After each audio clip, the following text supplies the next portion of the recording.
This part of the program has to move very quickly. This is the report backs from the working groups that happened before lunch, and each co-chair gets 1 minute, and I'm keeping the time. So this is an exercise in concision.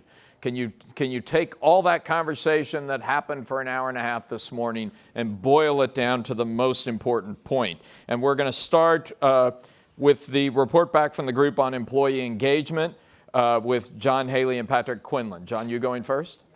Okay. Yeah, thanks. They're starting the clock now. Okay. Don't take away from his minute. Three things we wanted to talk about. One was bringing together employees to define and interpret your values. So the sense that when you want to build the values for a corporation, they shouldn't be the values of the CEO, they shouldn't be the values of the board, they should be the values of the whole organization, and really dealing with your customers and your clients to do that.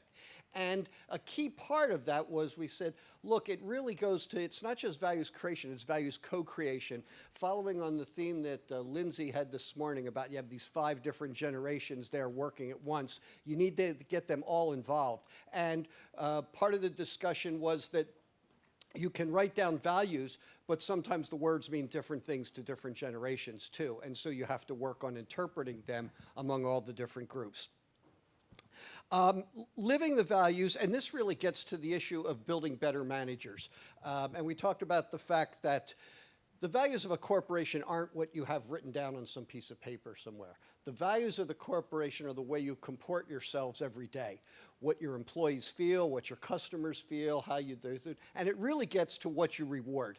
And what you reward is largely a consequence of who your middle managers are. And I think I'm not allowed to say that somebody said some managers shouldn't meet humans, so I won't.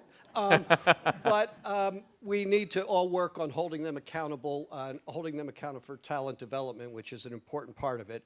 And then finally, we want to have benefits which are personalized to individuals. And the notion there was that the idea that one size fits all not only doesn't work, it's actually one size fits nobody. And what we need to work on is more things. Some things will be for the Gen Xers, some for the millennials, et cetera, but we have to have something that's more responsive to all the needs of all the employees. Great. Patrick, you going to add to that? Yeah, so again, the overall topic was the contract between employees and employers. And we think one of the important things to think about in that is that what employees are looking for is organizational justice. So what does organizational justice mean? It means that there needs to be a certain level of transparency. There needs to be a level of consistency and expectations. So if X action, if I see a leader do X action, that regardless of how successful that leader is, if X action is bad, there will be a consistent response to that. So organizational justice, consistency, and transparency. And then the layer below that comes, or the layer alongside that, is that the leaders inside the organization are living that justice on a day-to-day basis, and they're doing it in an inclusive way. So those are some of the areas that I touched on. Neither of you reported on the minority of one in the room who said that if somebody leaves his company, they're never coming back. But I can't tell you who. Penny Pennington and Tom Wilson. Go, Tom. There you go, Tom. Excellent. So Penny and I had delivering economic inclusion and investing in employee financial health. As we all know, the financial health of Americans is abysmal, and it's worse around the world. It's hidden by the macro statistics being, 3.6% unemployment rate, yet a whole bunch of people, over half the people, don't have $400 for an emergency. And a tremendous amount of work has gone on educating people, creating more transparency. So we felt like that needed to continue, but we needed to do more, and businesses needed to do more. So we had 2 ideas for business, one for the government. For business was for businesses to commit to significant reductions, let's say half, of the people, of the employees at your company who are financially fragile. And we said we need to come up with a definition on what financially fragile is. The Fed has a measure where 37% of the people in the United States are financially fragile today, don't have $400. We don't know if it's the right measure, but we said we should get a measure. We should have that measure applied to all of our employees. And whatever your measure is at your company, if you're at 70, get to 35. If you're at 20, get to 10. That if, in fact, we commit to do that, we'll come up with processes to improve and get people more included. We do think we need a coalition of companies to do that, so that if you're interested, you should feel free to reach out to us and see if we can come up what to measure, and then what goals would we set for ourselves. Second was to increase business commitment to creating jobs, making it equal to profit. We talked about that at lunch. Creating a job standards creation board, so actually putting measurement around job creation at the same level that we measure profit, because it's as important. And then we can hold ourselves accountable for, did we create jobs? The concept being, it doesn't do good to be educated. It's no help being educated if you don't have any money. So first thing we got to do is get people money. We get them money, then they'll get educated. Educating them when they don't have any money doesn't really make any sense.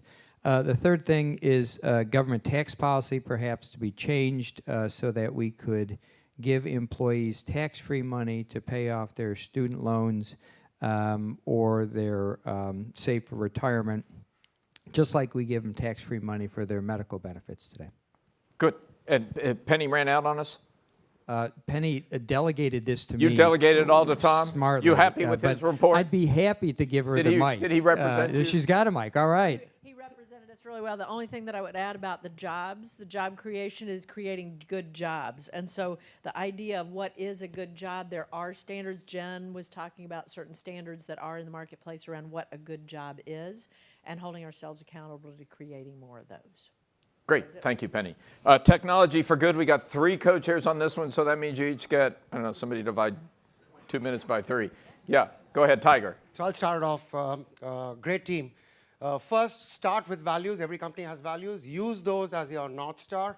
And then anytime you think about building new products with AI and machine learning, et cetera, apply that principle of your values and make sure it qualifies. Number 2, a very strong governance structure around how do you make sure unconscious decision-making biases are also visible, which is a really strange discussion. But even unconscious decisions have to become visible, and a governance structure around that, which often means you have to include outsiders in that governance. And I'll build on that.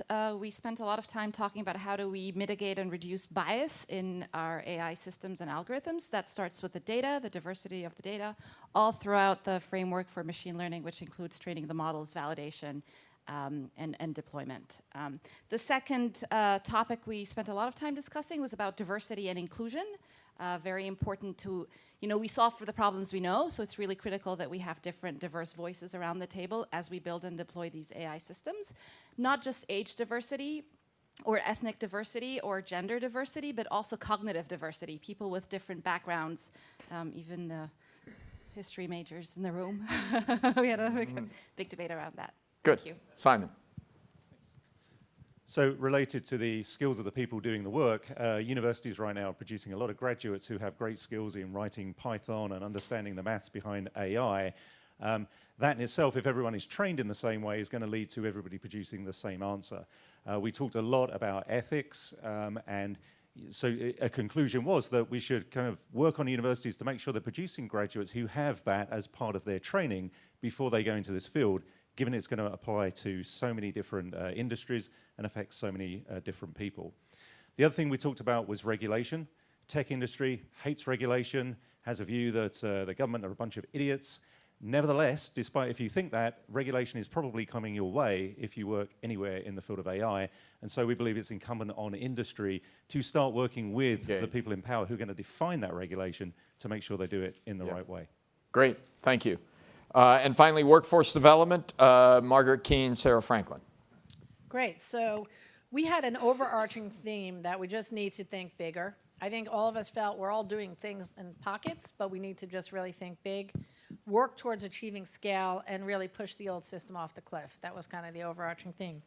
The other couple of things we talked about is really starting early, teaching life skills, public speaking, financial literacy to kids at the high school level, expose students to the working world. I think we all talked about you can't be what you can't see, so trying to get them engaged at that level and encourage more project-based internships and apprenticeships. And then the second is really, we just really need a better level of engagement from the private and public and community organizations together. How do we bring folks together?